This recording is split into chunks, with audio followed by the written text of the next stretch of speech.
नमस्कार मित्रों, मैं डॉक्टर विष्णु मिश्रा आज पुनः एक नई चर्चा, एक नए अध्ययन के साथ आपके बीच उपस्थित हूँ।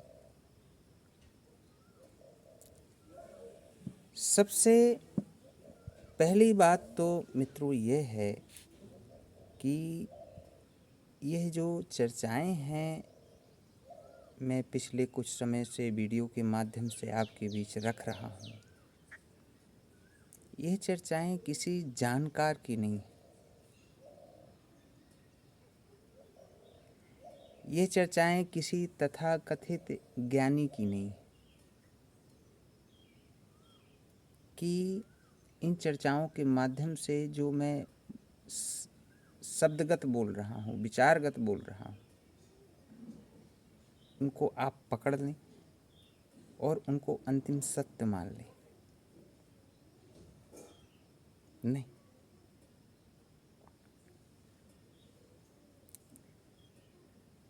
मित्रों, ये सारी चर्चाएं एक साथ साथ सीखने के लिए, ये सारी चर्चाएं साथ साथ अध्ययन के लिए,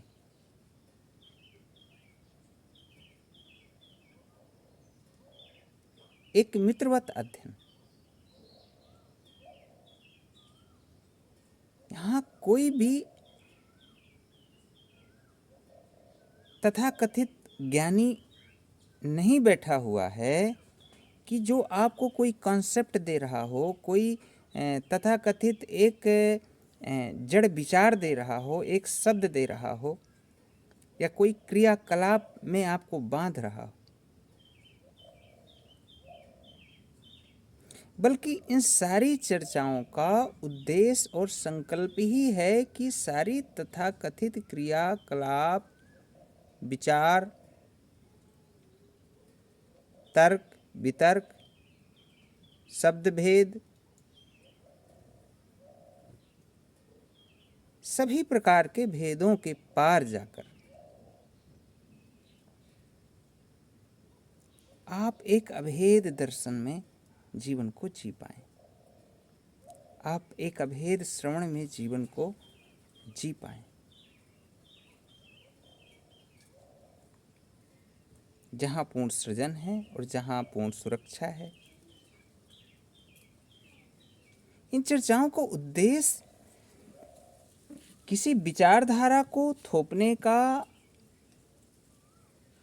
या कोई नई जड़वत स्वार्थ केंद्रित परंपरा खड़ी करने का नहीं है।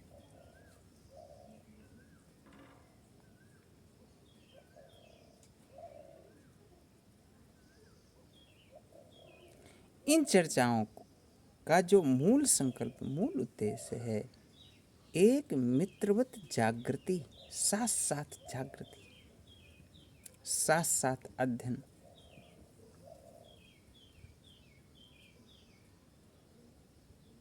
है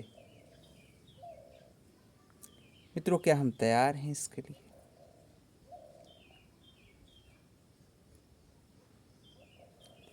क्या हम अपनी जो मूलभूत जिज्ञासा है जीवन की, जो जीवन का मूलभूत असंतोष है, जो जीवन का मूलभूत अनुशासन है, क्या हम उसको देखने और सुनने के लिए तैयार हैं?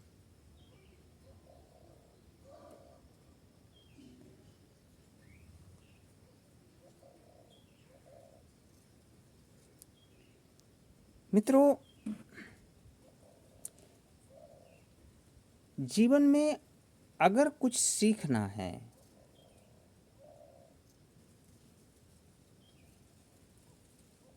तो उसके लिए सबसे पहले हमें देखना आना चाहिए, सुनना आना चाहिए। सुनना और देखना।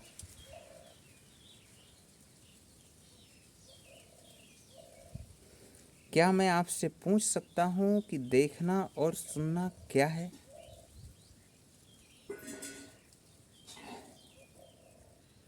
क्या यह फलाश्रित कर्तागत है?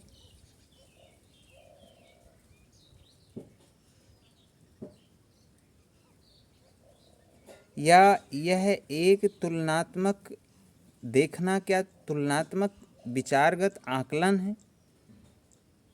सुनना क्या तुलनात्मक विचारगत आकलन है? अनुभवगत आकलन है? अनुभवगत विचारगत आकलन है? या देखना और सुनना विचार व्यक्तिगत विचार के पार का विषय? ये क्या है? क्या देखना सुनना व्यक्तिगत कर्ता आधारित है, जो किसी फल के आश्रय के लिए हो?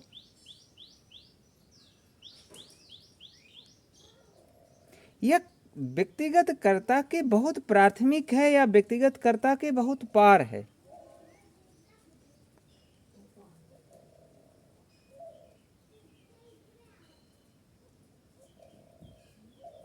मैं इसको और सरल कर रहा हूं मित्रों। देखना और सुनना जीवन व्यक्तिगत जीवन के अनुभव विचार जानकारी से बहुत प्राथमिक। व्यक्तिगत अनुभव विचार जानकारी से बहुत प्राथमिक जीवन का स्वभाव है देखना। जब अनुभवगत विचारगत जानकारी पूरी तरह से शांत हो जाती है तब भी जीवन कुछ देख रहा होता है, जीवन देख रहा होता है, वहाँ जीवन सुन रहा होता है, हमारे व्यक्तिगत हस्तक्षेप के बिना।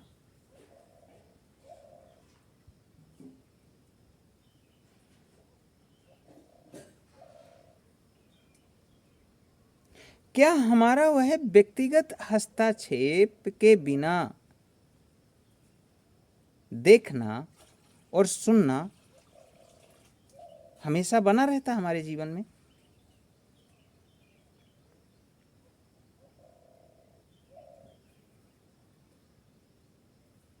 नहीं। हम ज़्यादा समय व्यक्तिगत हस्तक्षेप के द्वारा ही देखते हैं किसी विषय वस्तु को एक फलाश्रित कर्म के रूप में।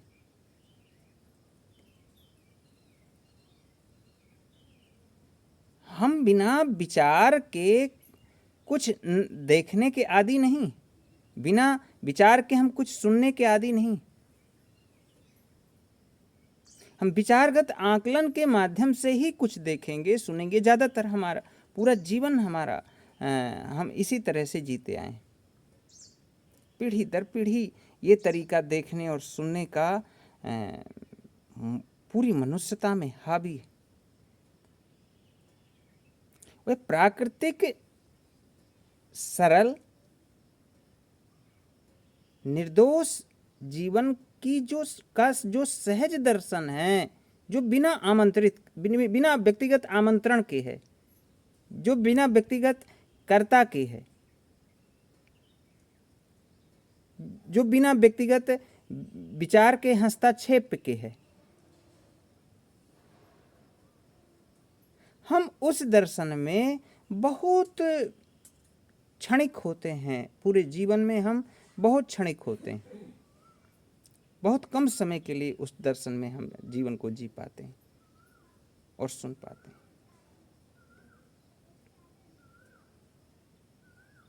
जबकि हमारे जीवन का जो जीवन की जो निर्दोषता है, जो जीवन का निर्दोष सृजन है, जो जीवन की निर्दोष पूर्ण सुरक्षा है, उस निर्दोष दर्शन और उस अभेद दर्शन में ही है, अभेद श्रवण में ही है, जो प्राकृतिक जीवन में सरल जीवन में स्वतः घटित हो रहा है।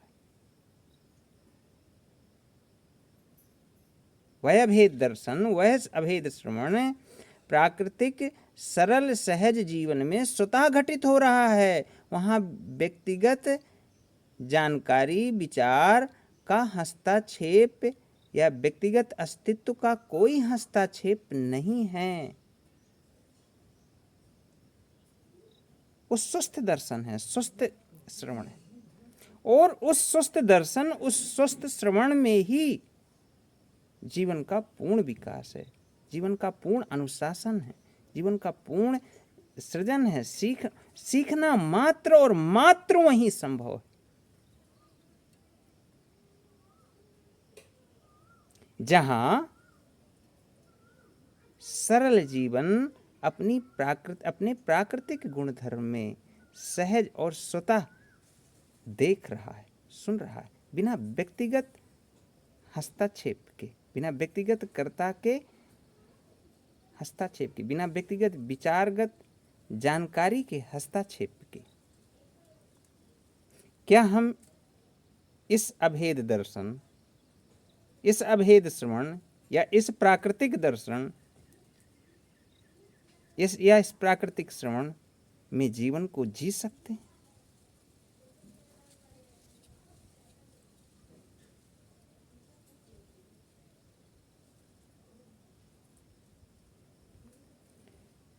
मित्रों, जीवन के सृजन की अगर जो हम कल्पना कर रहे हैं, अध्ययन कर रहे हैं, या जीवन के सृजन को हम चाह रहे हैं, तो इस अभेद दर्शन, इस अभेद श्रवण को हमें पूर्णता से समझना होगा, जीना होगा, क्योंकि यह एकमात्र पूर्ण निर्दोष कर्म है जिससे हमारे जीवन में पूर्ण स्पष्टता का जन्म होगा,